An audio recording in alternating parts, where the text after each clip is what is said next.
Hi, everyone. Welcome to our third day of Insurtech demos with MassChallenge FinTech Lab. I'm Sarah Biller. I'm the co-organizer of the Boston FinTech Meetup, and just thrilled to again be with you and this amazing group of startups. A number of them are in our backyards, but wanted to share with you just again a warm welcome and appreciation that you're spending your lunchtime with us. The past 2 days have been really some great dialogue with the entrepreneurs. We encourage you to continue that pattern of activity.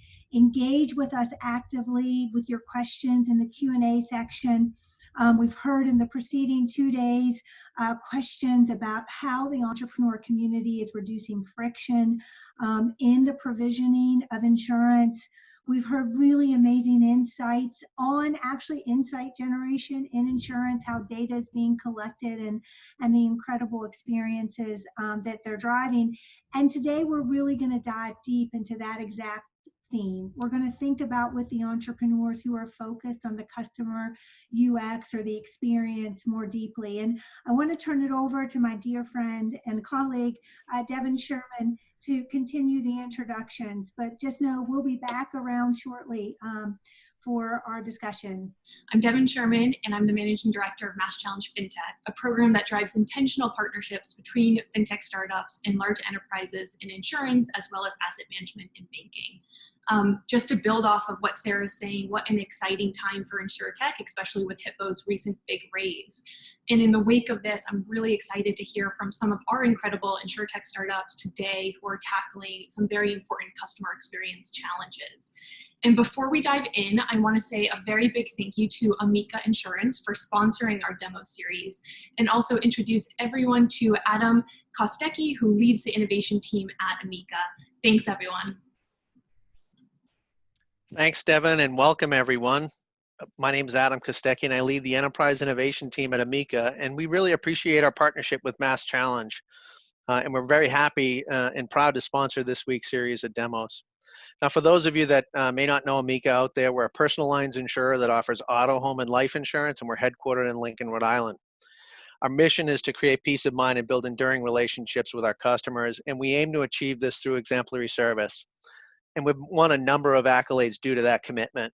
As a matter of fact, we're the only insurance company to have won more than 50 J.D. Power Awards since they began ranking insurance companies more than 20 years ago. It's a great achievement for Amica, but it's something we take very serious. And we understand how important the customer experience is, and we also know customer expectations can change at a moment's notice. That's a couple of the reasons why we participate here with MassChallenge. Now, for example, after COVID-19, we saw a significant increase in demand for digital from our customers. We've been able to meet this demand through our great platforms with our mobile application, our Amica.com website, and even some of our new virtual collaboration tools that allow adjusters and appraisers to look at damage remotely and basically interact with our customers just like they're there in person.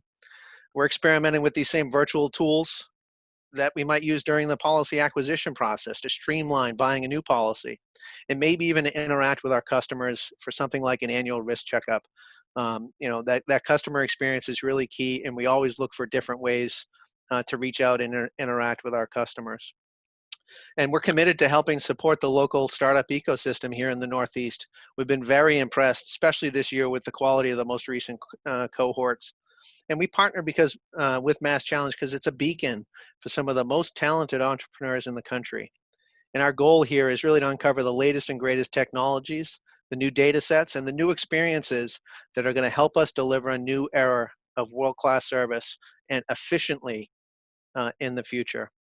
So with that, I'll stop talking and turn it over to three really exciting alumni from MassChallenge FinTech's 2019 cohort. So at this point, I'll turn it over to LifeSite Insurance, and we'll see what they've got.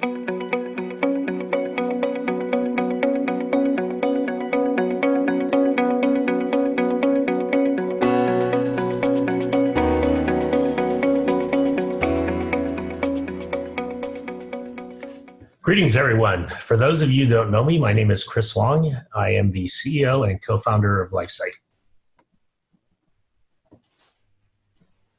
COVID-19 has fundamentally changed our daily lives. Like all of you, I miss my family, my friends, my colleagues.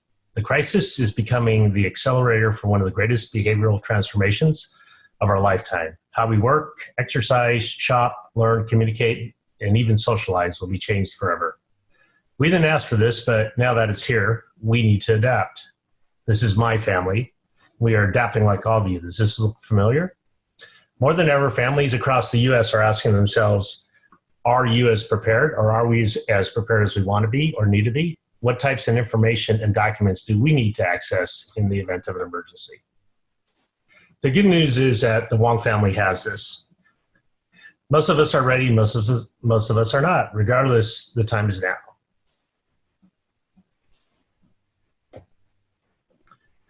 With so many of us isolated due to shelter-in-place restrictions or separated by geography, it is more important than ever for us to stay connected to our families, trusted advisors, and have access to any and all critical information when the need arises. In times of crisis, there's nothing more important than to have yours and your family's information ready, organized, and accessible. And that's where we come in. 4 years ago, we started Life to modernize how people store and secure life's information and documents online. It's an easy and safe way to store your most important information while ensuring that vital data will be accessible for your family when they need it. Since that time, we have hundreds of thousands of users, great partners, are global, and have been recognized by the likes of ARP, WealthTech 2020 winner, and multiple startup finalists of the year. We created LifeSite to facilitate everyday personal information shared amongst ourselves, our loved ones, as well as peace of mind for our own families. Here's our updated business model. We are B2B2C and B2B2B.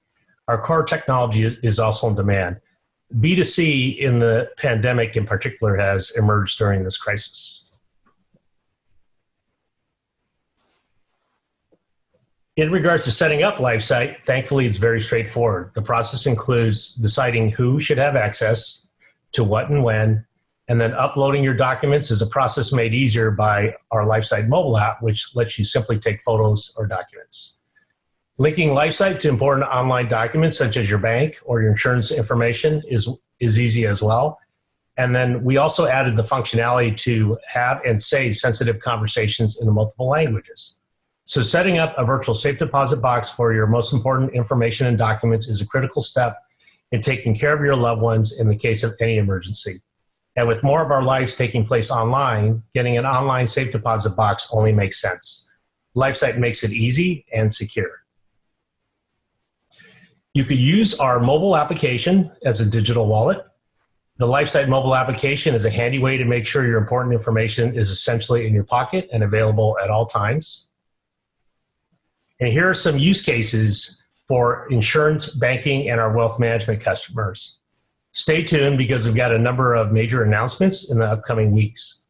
But you can also see that we've got an integration to Salesforce.com, which allows us to basically create a customer-centric enablement for collaboration back to the enterprise.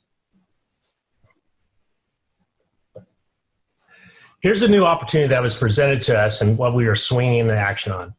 As organizations plan to return to work, to school, go back to events, more and more testing is crucial in order to keep everyone safe. Many agree that testing and screening can help reduce disease transmissions and concerns regarding safety. Employers and organizations all over the world are developing return-to-work COVID testing programs to get their employees back to work safely. We are already working with major corporations, factories, leagues, teams, hotel chains, and even some universities. As part of this new solution, we are working with one of the leading FDA-approved testing labs, enabling employees to record and own their own test results and share the information with their employers.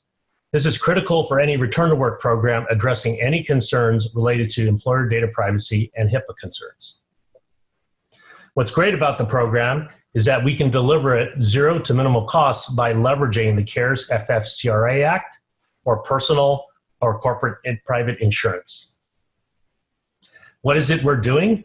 We're using LifeSite as a wellness passport. While there's no such thing as immunity yet, we have the ability to manage test results, track test results, and share test results with your employer, and we've become a must-have, must-do solution and requirement. Our core technology and platform is applicable to this solution. You own the data, you share the data. Your data is encrypted through our patented security architecture.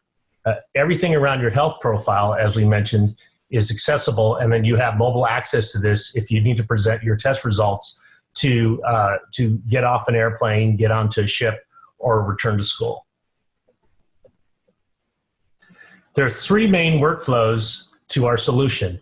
There's the employer or verifier, the employee or the test recipient, and then the lab who issues the results.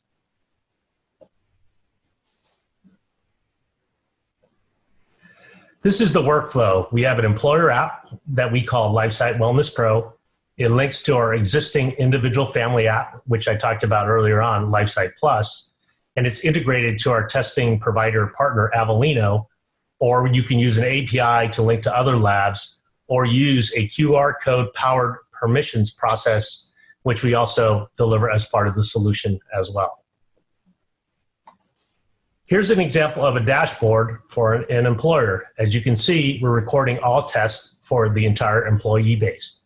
We record negative tests, positive tests, tests that are pending, as well as tests that are not shared. So we've got a full view of a corporation from a testing perspective, even by organization, building, factory, or even product line. Here's what the dashboard for an employee looks like. As you can see, every employee can maintain their own testing history for a repeated test, as well as you look at that View Wellness Passport button. Keep that in mind because there's some specific functionality related to that. As we talked about, we've enhanced our mobile application.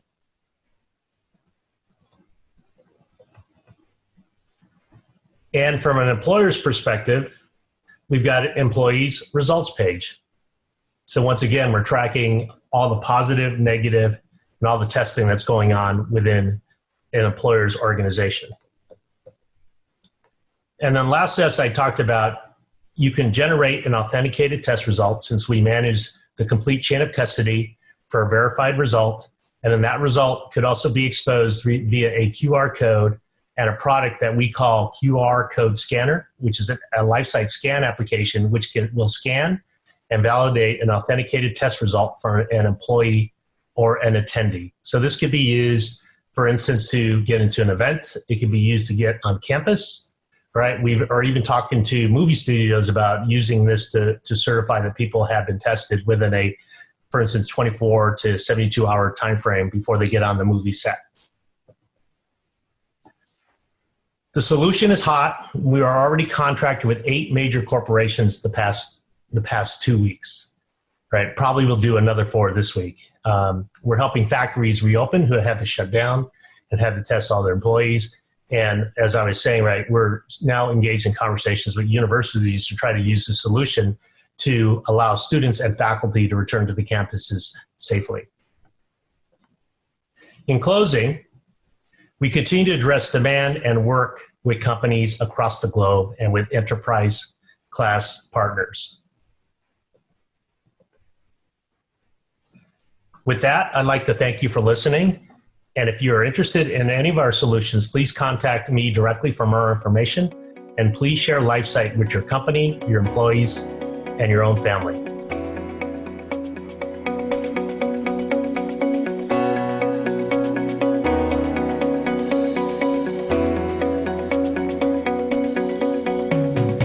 Hi, my name is Brent Hayshand, and I am the Chief of Staff at Surround Insurance, where we are reinventing insurance for modern life.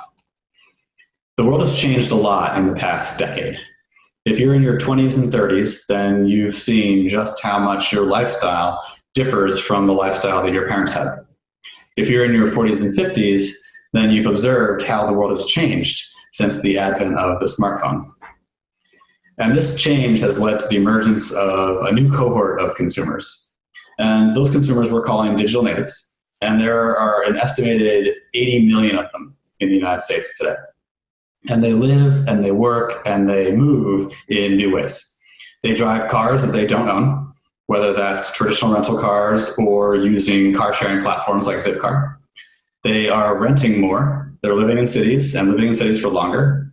And they freelance for additional income. And despite all these big changes in the world around us and the emergence of digital natives as the cohort, the insurance industry is not creating products or experiences that resonate with that group. So the problem there is that digital natives don't feel that the current industry's products are relevant to their lives. They also expect a lot more simplicity and transparency in pricing than the industry offers today. And of course, digital natives expect digital experiences. That makes perfect sense. But at the same time, they're demanding personally tailored expert advice when they want it. So Surround is going to be meeting the needs of digital natives. The first way we do that is by building lifestyle-based products. So rather than building insurance products that are tailored to a person's assets, instead we look at an individual and we build insurance products around them. The second thing is the products we're building are brand new. They are proprietary, they're built by us. They do not exist in the marketplace today. Third, we'll be distributing our products through independent agents. And independent agents are a $350 billion channel in the insurance industry, and they account for a full 50% of sales every year. And this is how we make sure that our consumers have access to the expert advice that we know they want. And then finally, the pricing that we offer is fixed, transparent, and extremely simple. If you qualify for Surround Insurance, we will offer you the one flat fixed price that we provide or offer. It's simple, it's easy, it's straightforward. So from here, I'll transition into the actual demo. But the one thing to keep in mind, I'm going to walk through this demo on my desktop computer. But keep in mind that we do optimize this experience for mobile as well. Okay, so now we're looking at the Surround platform from the perspective of a sales agent. So the sales agent will log into their account, which is what you're seeing here. And if they have a prospect or a customer that they think is a good fit for Surround, they'll enter that information into this blue box here on the right. So I've entered in an email address already, and I've entered in the name of a fictitious customer. And the sales agent is just going to hit Add Prospect. And from there, they'll get this notification, letting them know that an email has been automatically generated and sent directly to their customer's email account. So now let me show you what that looks like. So I'll flip over to email, hit show. Okay. So here's what the customer is seeing. And from here, they'll simply hit confirm, and that will start the quote process for them. So the first screen they'll see is simply an overview of what we're going to ask for throughout the quote. So first we'll ask them for their LinkedIn. We'll ask them to connect their LinkedIn. And what this does is it allows Surround the ability to confirm their professional identity. And then we'll ask them for driver's license and social security number. And that's it. Those are really the three primary components that we need to get a quote started. So let me hit next. And like I said, the first thing we'll do is connect LinkedIn, so I'll hit that. Okay. Now, our fictitious customer does not have LinkedIn, so I'm going to use my own personal account just for illustrative purposes. So now we'll see in a second here that that connection was made. There we go. Professional information has been connected. Now, the next thing I'll do is select what type of freelance work I do. So I'll pick graphic design. And then I'll pick a start date for my policy, August 1st. And now, let me just enter in the driver's license number that I have, test account, of course, and a social security number. And the last thing I do here is just check this box confirming that I'm aware that insurance score and credit will be used in my quote. And of course, this is a soft credit pull, which means the customer's credit score is not impacted at all. Now, what's happening in the background is Surround is reaching out to a handful of third-party vendors, and we're collecting information about this customer that we'll use in the quote. But the only thing the customer has to do is confirm that their personal information here is correct, that we've got the right person. Phone number wasn't returned because this customer isn't a real person. In most cases, we'll get phone number back. So we have birthday and address, and I'll hit this is correct. And that's really it. So that's how fast and how easy this process is going to be. So Mary now has a package of insurance that's being offered to her by Surround. Here's her price. Right below her price, we have the components of the bundle. So we have driver's insurance, renter's insurance, and professional liability. She could click here if Mary wants to get a couple more facts about the coverage that she's purchasing. But I'm going to hit next.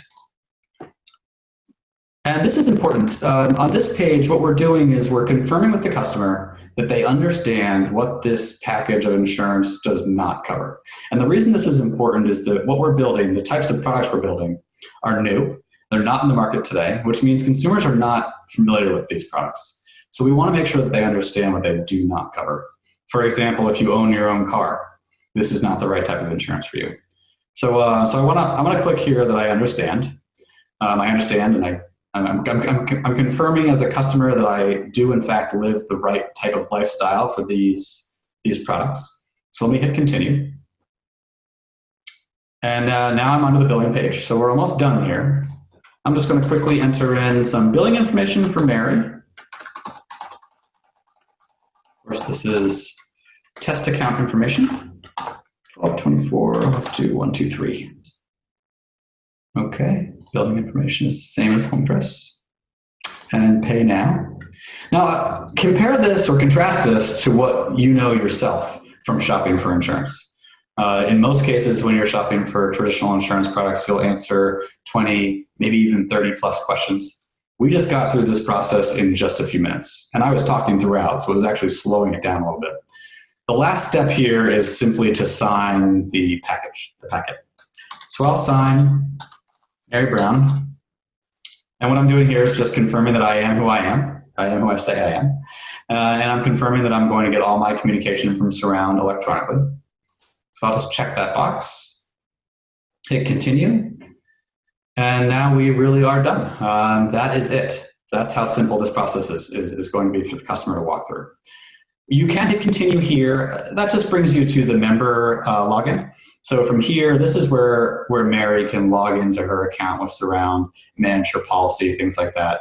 But I'm not gonna log into that for now. I think what I'll do is I'll conclude the demo by switching over to this final slide. And I have my name and my email here, and I also included the names and emails of the founders. All three of us are, of course, more than willing to field emails and questions. And I'll also be available at the end of the session today for the Q&A. Thank you very much.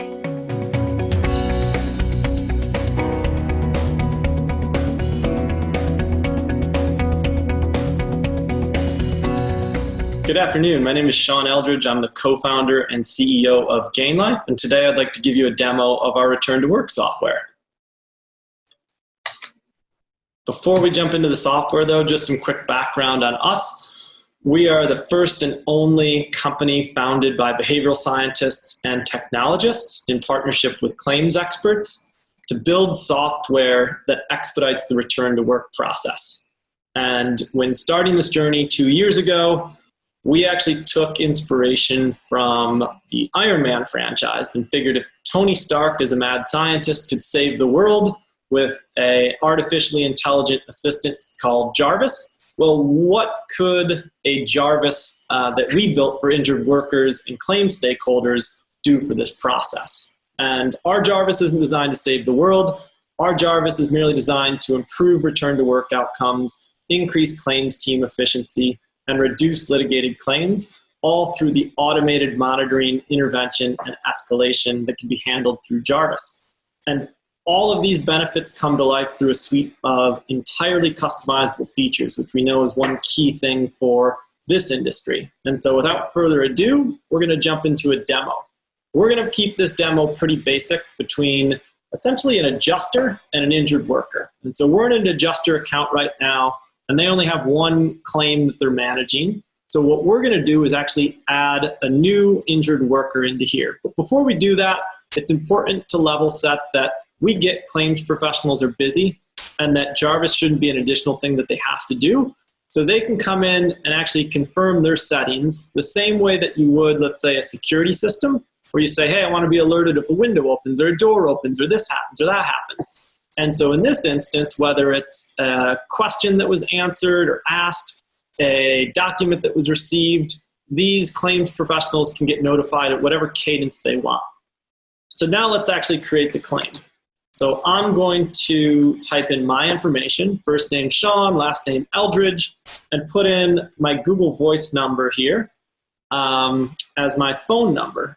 And why I'm doing that is because you obviously can't see my cell phone, but this is the next best thing. And we'll be able to see any text messages that go back and forth between Jarvis and my adjuster right here on this computer screen.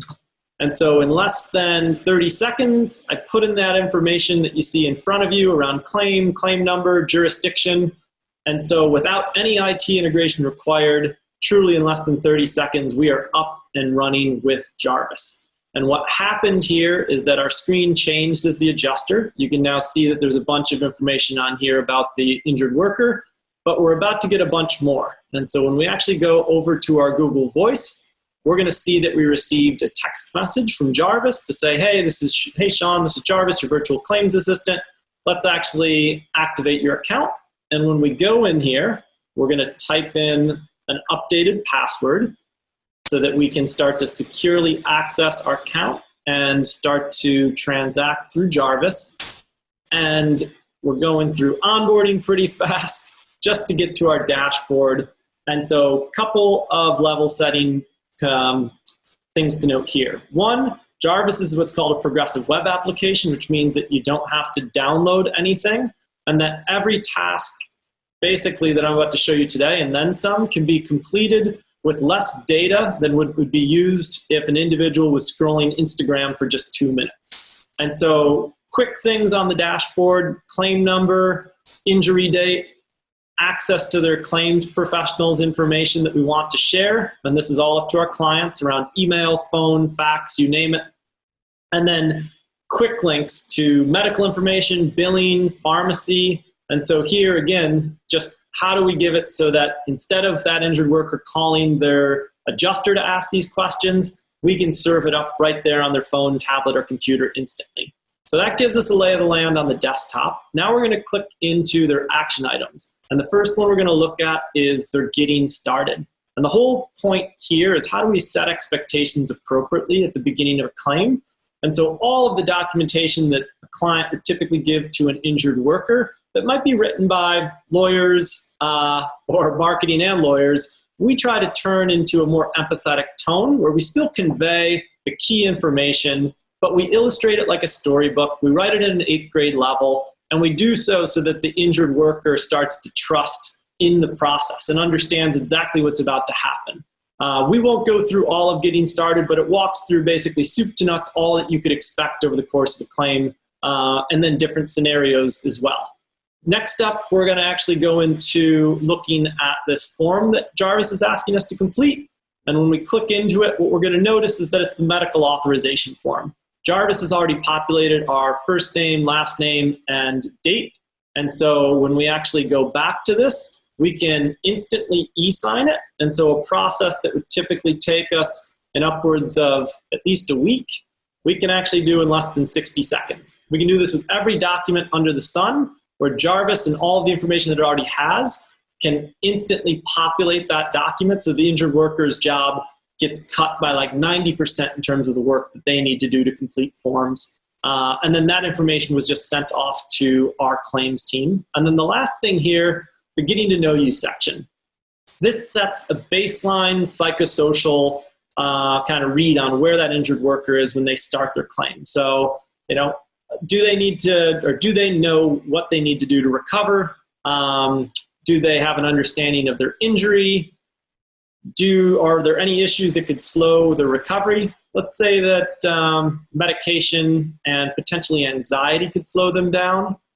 And then, are they optimistic about returning to work? Let's say they're not. And when do they think that they might be able to return to work? Let's say later this month. And so all of that information now gets sent off to their claims team. But in parallel, after that injured worker asked, or I guess responded in a way that would potentially cause concern for us, we have started to serve up psychosocial resources like having a medication action plan and managing fear and anxiety. And these are all evidence-based resources that we've built with experts in the field to be able to help that injured worker along their journey, because we know that, again, the adjuster and case manager are already busy enough. So how can we deliver resources that are going to make a difference? We've got a whole host of resources, almost 50 psychosocial resources here, covering environmental, social, mental, and occupational well-being.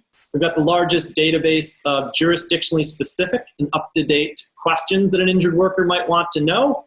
And there's a whole bunch of stuff behind the scenes that we haven't shown you in the injured worker app right now, but we'll start to look at a couple of them as we go back to our adjuster app. And I'll mention those then also before we're finished with the demo. So we've got all of our information here that we collected on those psychosocial questions. They get graphed so we can start to see them tracked longitudinally. And right now we just have these little data points there at the far right side. We can see that we can actually text and email message with our injured workers right from here. And so if we went back to our Google Voice account, you can see that I received a text message.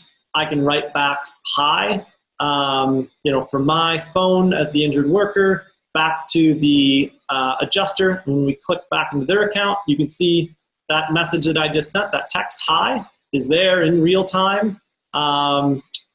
And what else can we show you here on the adjuster side?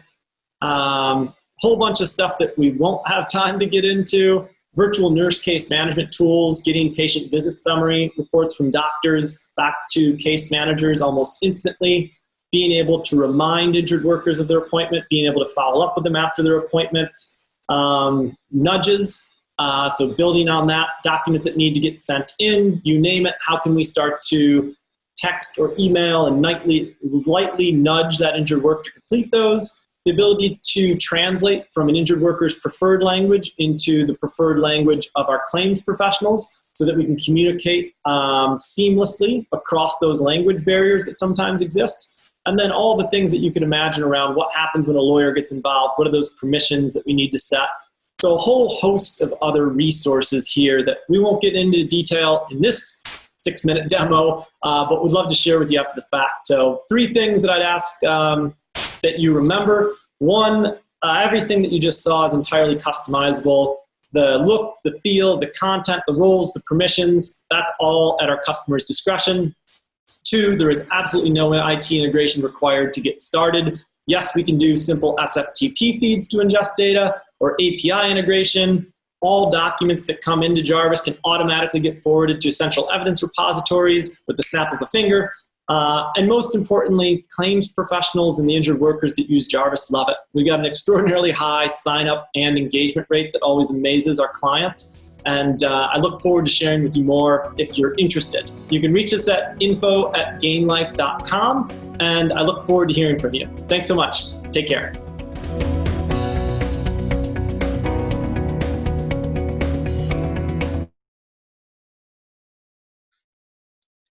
Hi there. Hi, everybody. Chris, thank you for joining us. Brent, and the LifeSite guys, can you turn back on too? Where is everybody? There we are.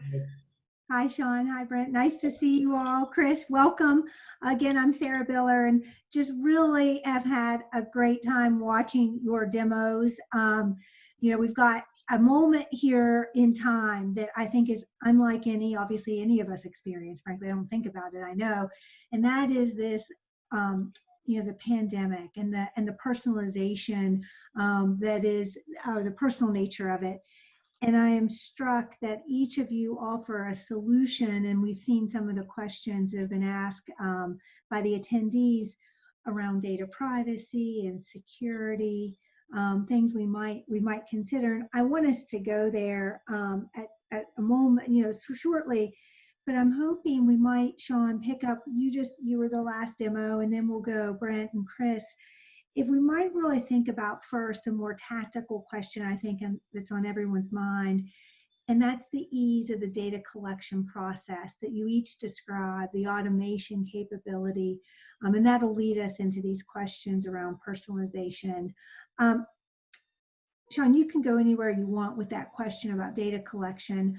You were the only one to mention the application of voice and the use of voice tech to capture data. So you might want to share that a little bit, but let's talk about what it's like to get data into Gain Life.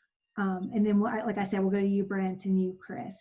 Yeah, sure. Thanks, Sarah. I'll keep this short and sweet. So if anyone has any follow-ups, happy to answer them in chat. But for our customers, the onboarding process is one that's pretty simple. It takes just a couple of weeks. And what's involved there is basically us saying to our customers, what is all of the information that you share, be it documents or any other form of information that you provide to claimants? And then can you share that information with us? And then Jarvis, our software, ingests that information into a series of just digital forms and content that we can then serve up to the injured workers. So from a customer's perspective, inputting that data is really easy. And then it's really turned over to the injured worker in terms of their experience and how they drive it for electronically signing all their documents, being able to ask questions over text or email in a very seamless fashion with their claims professionals supporting them, be it at the employer side, the adjuster side, the case manager side. And all of that interchange between the injured worker and the claims stakeholders is tracked. And we actually then mine that data for key insights of where things could go off the rails. And so it's a pretty easy lift for the customer. We collect a lot of data from the actual end user, the injured worker, and then making sure we turn that into actionable insights for the client. So that's kind of how we do things at least a 10,000 foot level. Thank you, Sean. And Brent, you also have a unique data collection capability. You showed your introduction to LinkedIn, and if not LinkedIn, could default to the driver's license. How does that work for the customer base that's coming to Surround? Yeah, so I think generally speaking, the insurance industry, of course, is very data focused, right? Because we use a lot of information to get a perfectly tailored price to every individual. And price, I'll deal with it in a second. There actually was a particular question about price. But just on the data side, I think we're heading in a different direction, right? We want to say, actually, how can we get somebody a good price by collecting as little data as possible, right? Which is why we're doing just the LinkedIn to identify their personal, professional identity, right? And then driver's license number mostly gets us access to the MVR, right? Their driving history. And then, of course, Social Security is primarily where we're getting their credit information, so we can get a good idea of their risk profile. So that's really simple from the customer's perspective. The other piece about data that I actually want to touch on is in the future for us, in the long run, what we're really excited about on the data side is how do we find other ways to get lifestyle data, and then we can tailor the bundle to like different people, different lifestyles, right? So right now we just have LinkedIn is the only real like lifestyle data source. In the future, who knows what else it could be? It could be integrations to like Blue Bike memberships and a slew of other things that people use in their daily lives. And that'll give us data to indicate what kind of lifestyles they live. And then we build a bundle tailored just to that lifestyle. So in the future for us, the data, it's actually more about lifestyle data versus what kind of data we collect from a customer when we're actually running for a quote. Yeah, how insightful. And Brett, thank you for that wonderful segue into Chris. Because Chris, you're all about collecting, if you will, personal data and potentially data that represents lifestyle. How easy is it to get data as an individual into LifeSight and share it too? Chris, you're still on mute. I am. Thank you, Sarah, for the question. I'll also try to answer the chat question at the same time. You're right. We are a data repository. So what we are leveraging is the number of connected services that are available. So as you're aware, because we do work with MassChallenge Group on this, is that there are connected services related to your insurance policies, your banks, right? Even LinkedIn is considered a connected service. And what we serve as much as a linking system as a repository. So every one of these systems has a credential, whether it's a login or a username and a URL. So what we do is we basically would inventory those URLs along with the password and then sync with those connected services so that a user and their family have everything in one place. And after that, it's our responsibility to be good curators of the data. So really a lot of our IP is tied into the permissions management and protecting of the data. And I did see that somebody asked the question, how secure is LifeSight? And basically, we got a number of patents that we own where we actually use multiple levels of encryption for our data, as well as we basically have architected the system into a set of microservices, so very similar to a submarine. So we are leveraging a lot of current technology, a lot of current technology strategies to make sure that the data is protected, right, as well as the system itself can't be hacked into. So hope that answers your question. Yeah, I think probably very much so. Particularly for the individual who asked the question in the chat. Let me, Chris, if I could just stick with you for a minute, because it is. I actually thought about it as well, as I'm sure others are thinking about it. And then Brent and Sean will come back to you. You do have a return to work product. It is a wellness passport that's using, a lot of sensitive data. And I'm curious. I love that you've got market traction. I think it's solutions like this that will help us get through this moment. But I think others and myself are curious, just that personalized health data and putting it out there. What's the thesis for LifeSight and expanding your product set to enable that capability? Is it? Yeah. No, it's So I think for the most part, we swung into action on this primarily because I found myself on the board of the testing company, and then also being the founder, right, of a data company. Yeah. So it was natural, right, to put basically put the two solutions together and address the crisis, as you called it, right, in the opening, as well as trying to help companies get back to work, protect their workers, and then now we're talking to schools.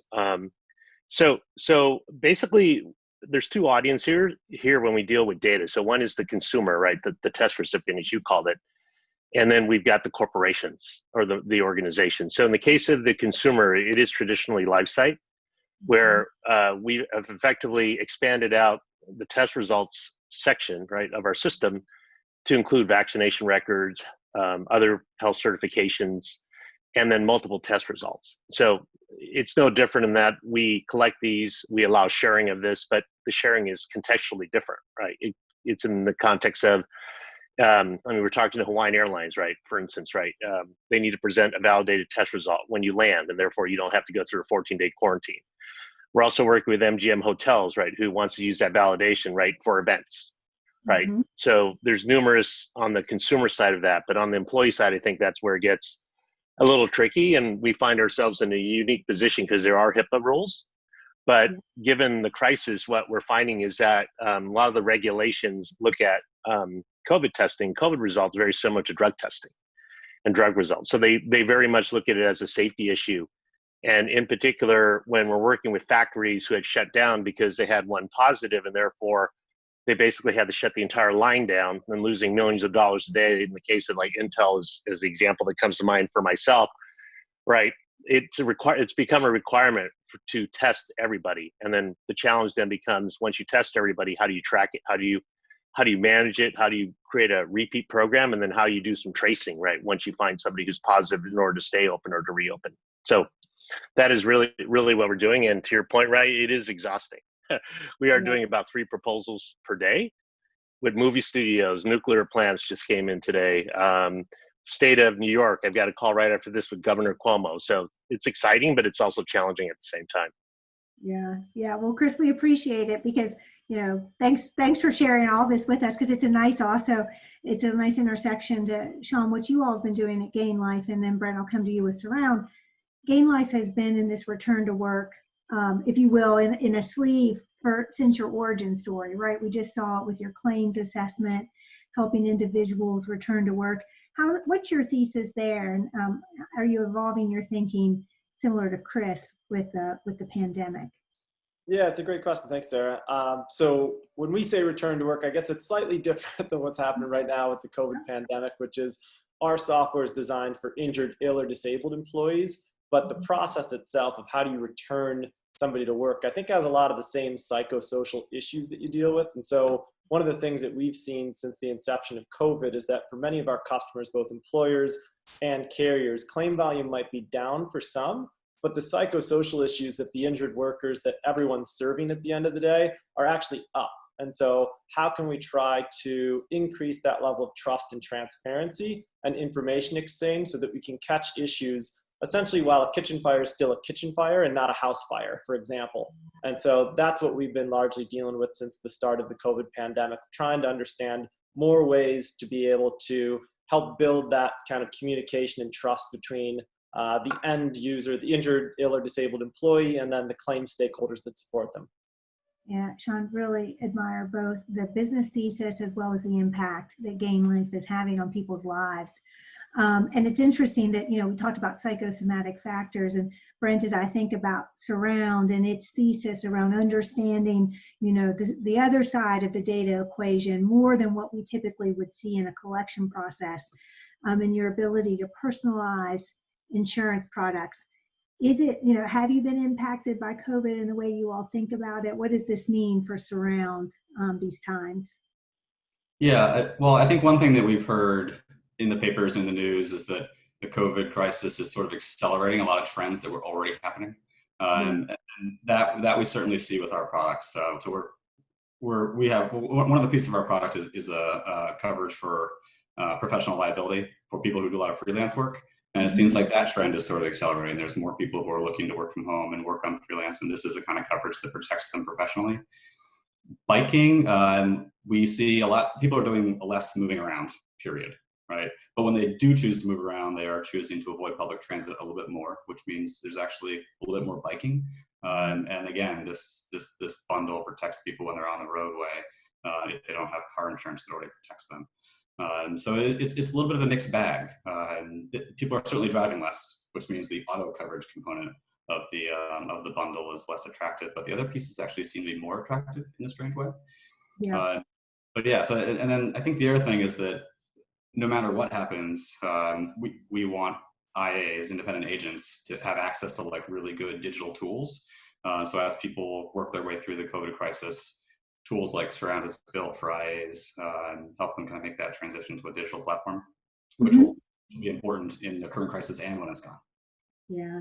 Yeah, I can't help as each of you are thinking, the crisis has wreaked some havoc with our modeling capabilities. I'm a capital markets person by background, and I just think about, how we would be modeling dispersion and volatility and equities, and of course, all those things that happen when the world is a little turned upside down. And we actually, fortunately, have a question to that effect from one of the participant audience members. And they're wondering, are you using machine learning? How's your sort of back office working, if you will, other techniques and emerging technologies that you might be applying as you rethink the way you're modeling? And Chris, I'll let you go first. You might want to slightly twist that question if it's not applicable. Yeah.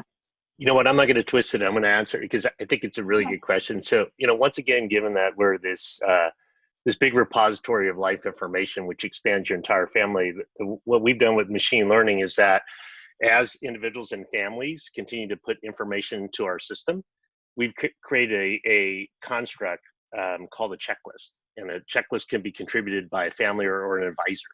So a good example of a checklist may be establishing an estate. Then what happens is that as individuals or collaborators begin to put information in the system, our AI, right, is actually reviewing that checklist and then looking at the specific information being put in. And then as things, it's basically making the connection between the checklist, the things required to create a state, and then the information being put in. And a virtual advisor pops up and would tell you, hey, we just noticed that you just put in your kid and they registered for college.